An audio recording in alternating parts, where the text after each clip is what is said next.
40 Winks is a 3D platformer I remember fondly from my childhood. This was back in the days where you couldn't afford to buy your own games, so whatever you got from your parents or other people for your birthday or Christmas, those were the games you were stuck with and you'd replay the hell out of them. Having to be committed to the few games you had and the lack of a developed taste or sense of quality as a kid means that coming back to these games as an adult can be really eye-opening. Some hold up really well, whereas others don't.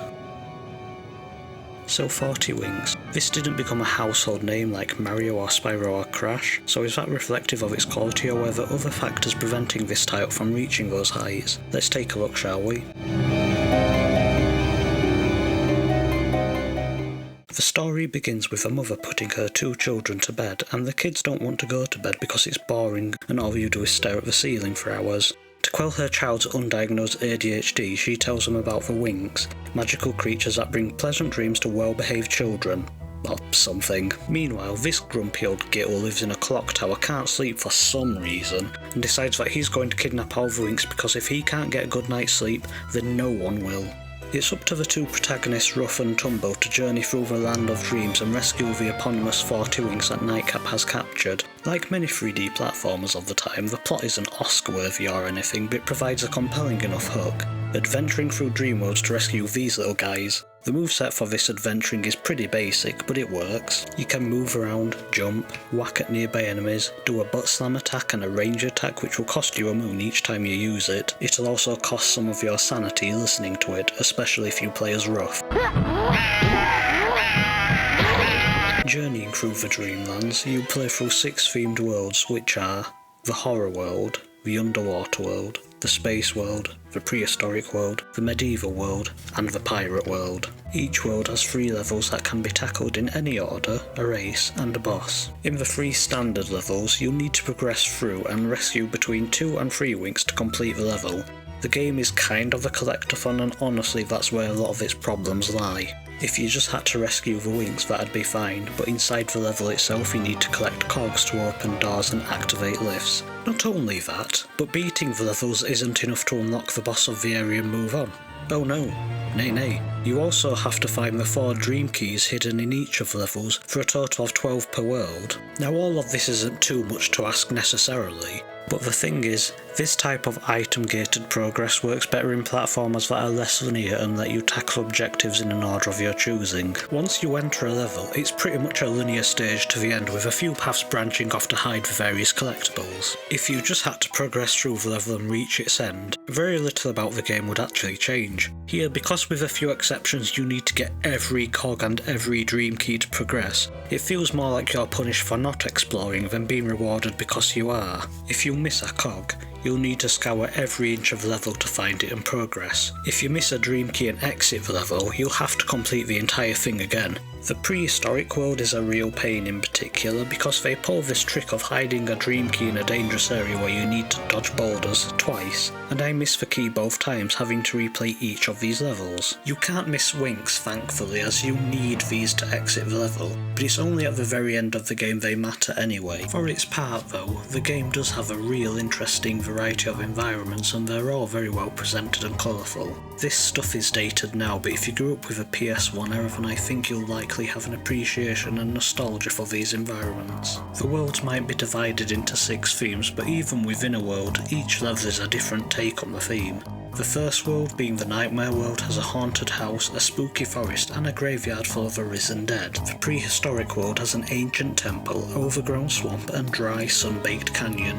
It really feels like each world, and then even each level has its own unique environmental pieces and enemies inside of it. And that goes for the music too, all of which is really well fitting to the environments. Eventually they do reuse assets a little. The Nightmare World and Castle World share a lot of music tracks, as do the Underwater World and Pirate World. The giant spiders show up in a lot of places, but otherwise the cast of enemies is really varied and everything feels handcrafted to the level it's placed in. The race level of each world is less unique, like you could tell it was the last thing they built using the assets they already had. The races themselves are fun enough and basically act as a way for you to grind for more health, lives and uses of your ranged attack. which you'll probably be needing as the game can be pretty cheap when it comes to taking away your health, and is much less generous with giving you extra lives back. While it's obvious they're a last minute addition, I did enjoy the races as a break up to the usual platforming gameplay.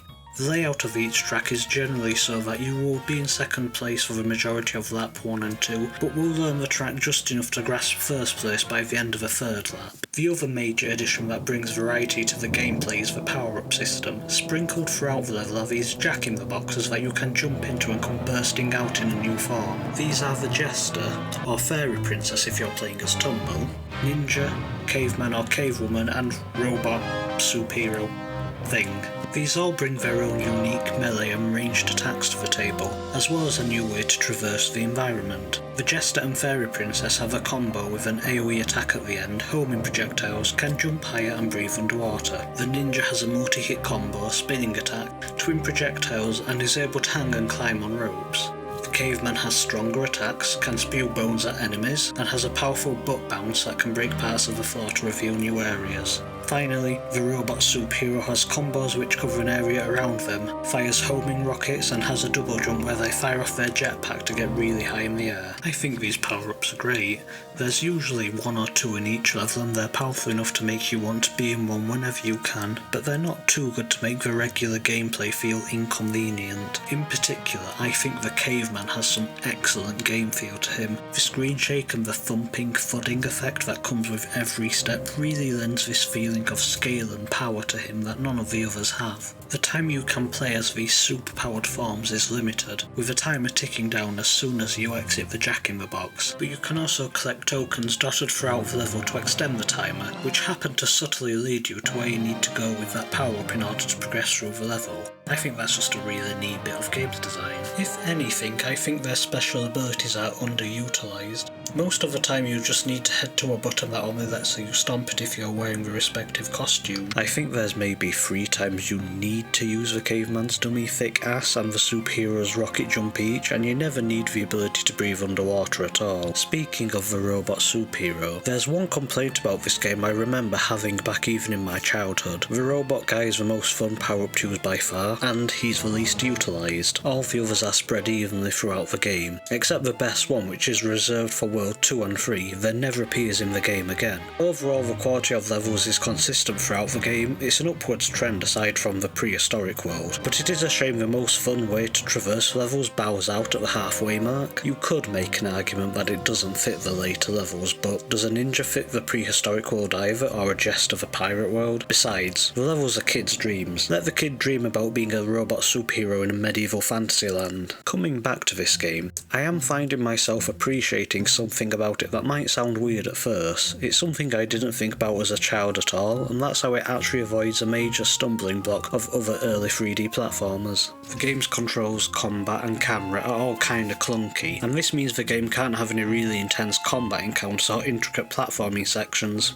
So it doesn't. It feels like the developers understood the limitations of the moveset they designed and the camera they gave you, and designed levels with that in mind. Aside from a few awkward moments, the game doesn't ask anything of you that it doesn't give you the tools to handle. This means that the game can't reach the heights of some of its peers, but it's a lot better than many other games that seemingly refused to acknowledge their controls were a little awkward and designed the levels as though they had smooth controls. The only place where the game really stumbles and bites off more than it can chew are the boss battles. The 3 hits and you're done format of many other platformer bosses just wasn't good enough for 40 Winks. The game's bosses start at needing 5 hits to take them out, increasing by 1 hit for each boss until the final boss, which jumps up to needing 15 hits total to finish it off. If the bosses were interesting, this wouldn't be bad, but they're just not. Each one is very simple and easy, they just have a bunch of health to whittle through and they don't introduce any new complications or mechanics throughout the fight. You just do the same thing over and over and over again. In conclusion, 40 Winks is a pretty solid 3D platformer. It doesn't live up to the potential it has by adding in more collect-fun elements than it really needs and being let down by its boss battles, but it avoids the pitfalls of a lot of other games of its time. Ultimately, my feelings on 40 Winks can be summed up as, you could do worse. It's not going to make any lists of must-play games, but if you love 3D platformers and you're looking for a new one to try, then I can give 40 Winks a recommendation, if not a glowing one. Okay, first video, how do I end these? Okay, thanks for watching. Bye.